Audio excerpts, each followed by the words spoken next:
Bismillahirrahmanirrahim. Assalamu alaikum dear students. वालेकुम अस्सलाम. How are you? Fine, alhamdulillah sir. Okay, mashallah. Our topic is thermal conductivity. Therm mean heat and conductivity mean to move. Conductors से conductivity निकली. Conductors वो होते हैं जो heat को आगे ले जा सकते हैं. ओके तो आज के टॉपिक में हम ये देखेंगे कि हीट एक जगह से दूसरी जगह जो मूव करती है वो उसकी स्पीड किस हवाले से होती है, उसका मूव करना कहलाता क्या है. उसके लिए हम सबसे पहले एक एक्टिविटी डिजाइन करते हैं. Let's suppose we have a rectangular metallic block.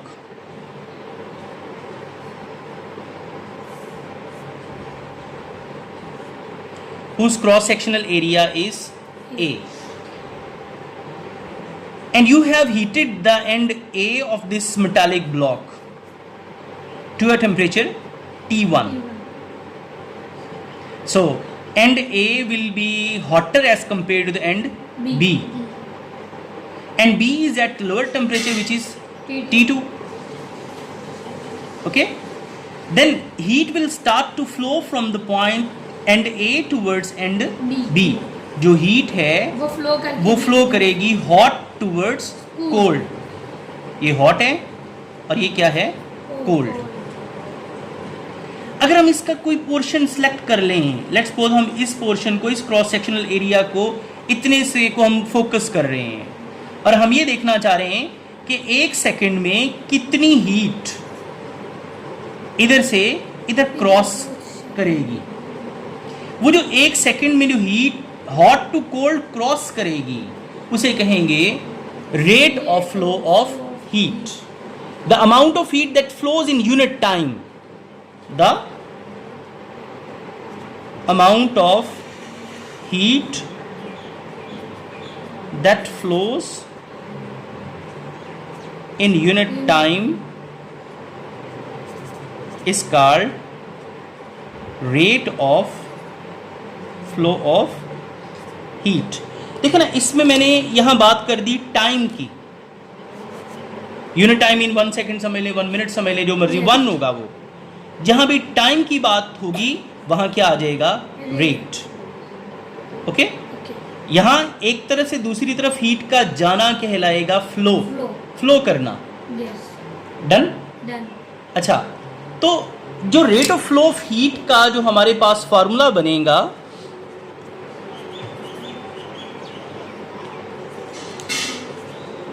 वो हो जाएगा Q over T. Q heat की सिंबल है. Q क्या है, हीट की सिंबल, और T क्या आ गया, टाइम. ओके अच्छा, अब हम उन फैक्टर्स को डिस्कस करने जा रहे हैं जिन पर ये जो rate of flow of heat depend करता है. ओके सबसे पहले बात करते हैं क्रॉस सेक्शनल एरिया की.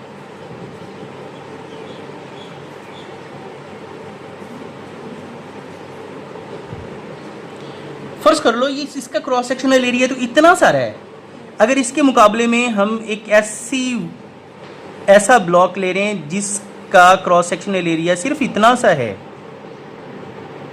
तो फिर मुझे ये बताएं कि जो हीट आप इसको दे रहे हैं उसको गुजरने के लिए जो पाथ होंगे, इसमें ज्यादा वेल होंगे या इसमें इसमें ज्यादा वेल होंगे. तो जहां पे पाथ ज्यादा वेल होंगे वहां हीट आसानी से आगे जा पाएगी. So, amount of rate of flow of heat is directly proportional to the cross-sectional area. Smaller the cross-sectional area, lesser will be the rate of flow of heat. जी, क्योंकि उसका जब तक ऊपर वाला हिस्सा गर्म नहीं होगा वो आगे नहीं जाएगी.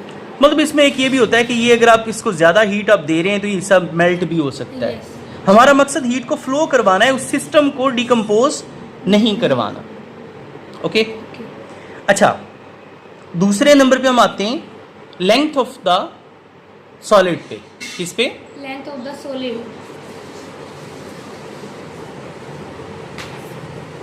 फर्स्ट कर लो, इसको हम L1 का नाम दे लेते हैं. ठीक है, और ये हो जाएगी एक और इसी तरह का हम सिस्टम ले रहे हैं जिसकी लेंथ इतनी है, ये हो जाएगी L2। L2 is greater than L1, यानी L1 छोटी है और L2 क्या है, बड़ा है। हम इसको भी उतनी ही हीट दे रहे हैं जिसमें इस ऊपर वाले सिस्टम को दे रहे हैं। जी। इसको हम टच कर रहे हैं अपनी फिंगर से, ठीक है। अगर हम इसको भी टच कर रहे हैं, इसको भी टच कर रहे हैं, दो में एक हाथ हमने इस पे लगाया हुआ है, एक हाथ इस पे लगाया हुआ है, कौन सा हाथ आपको जल्दी उठाना पड़ेगा, ये वाला या ये वाला? क्योंकि जो जल्दी गर्म हो जाएगा वो ज़्यादा गर्म होके आपको ऊपर वाला। क्यों? कि उसकी लेंथ कम में जल्दी पहुंच जाएगी हीट, इसकी लेंथ ज़्यादा है, देर से पहुंचेगी। Okay, so the rate of flow of heat is inversely proportional to the length of the wire.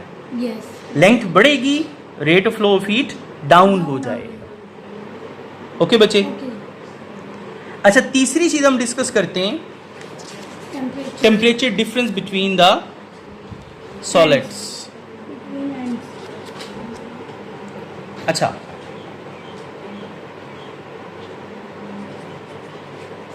Temperature difference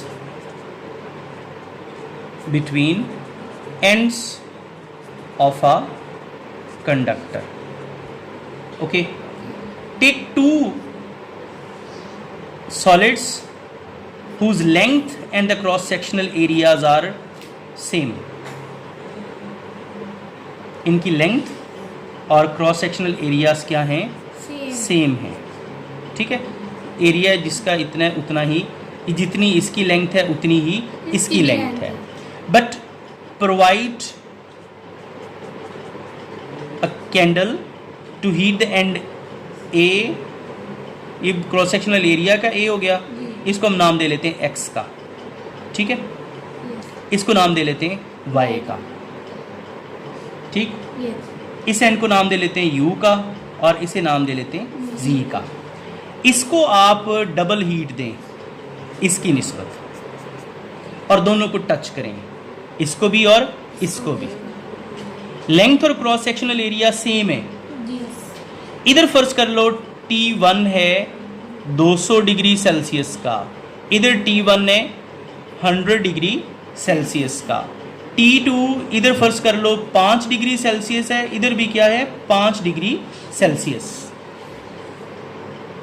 यानी इधर डेल्टा T 200 में से 5 निकालने से 195 का है, इधर डेल्टा T कितना होगा, 100 में से 5 निकाल के अकेले 95 का है। अब सुनो, अगर मैं दोनों पे इधर भी फिंगर रख रहा हूं, इधर भी फिंगर रख रहा हूं, मुझे कौन सी पहले उठानी पड़ेगी, नीचे वाली। नीचे वाली। क्यों? वो इधर से टेम्परेचर इसका ज्यादा है, तेजी से हीट फ्लो करके यहां तक पहुंच जाएगी। मतलब ये हुआ कि जितना टेम्परेचर डिफरेंस ज्यादा होगा उतना rate of flow of heat भी ज्यादा होगा। ओके, तो Q by T is directly proportional to T1 minus T2 change in temperature. Okay, ये तीन रिलेशन हमने बनाए हैं, ये तीसरा था उसमें। By combining these relations, in relations को आपने क्या करना है, कंबाइन। पहले वाला था Q by T is directly proportional to A, दूसरे वाला था is inversely proportional to L, तीसरे वाला था is directly proportional to T1 minus T2। Okay, चूंकि ये सारी यानी प्रोपोर्शनैलिटी की एक तरफ सिर्फ Q बाई T था, वो सेम कॉमन आ गया। अगर अब इन सब को इकट्ठा कर दें तो Q by T is equal to A into T1 minus T2 over L, और इसको चूंकि ख़त्म किया है तो यहाँ पे कांस्टेंट हमें अप्लाई करना है और वो यहाँ लगता है K। K कहलाता है थर्मल कंडक्टिविटी। क्या कहते हैं इसे? Thermal conductivity.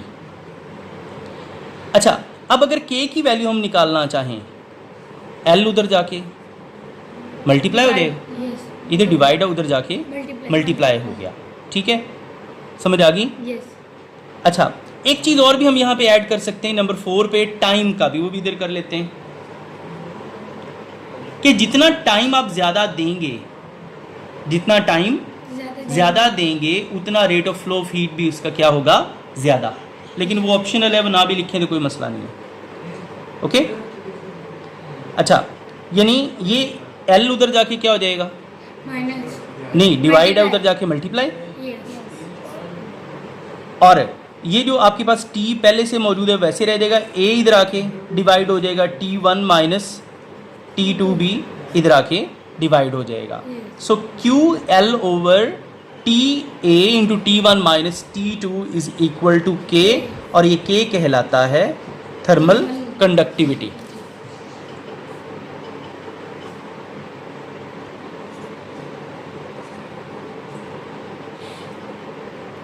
और ये डिपेंड करता है नेचर ऑफ द मटेरियल पे। अगर आपने कॉपर की ली है ये सॉलिड, उसके लिए और है, आयरन के लिए और है, एल्यूमिनियम के लिए और, यानी सारी चीज़ें अपनी अपने हिसाब से डिफरेंट वैल्यूज़ रखती हैं। ये साइड पे आप जहाँ टॉपिक पढ़ेंगे उसकी साइड पे एक टेबल है, उसके हिसाब से आपने इसे जो है वो बनाना है। मतलब कि उसको हम डिफाइन करना चाहें तो rate of flow of heat across the opposite faces of a metre cube of a substance, यानी ये मीटर क्यूब समझ लें, इसका वॉल्यूम, ठीक है।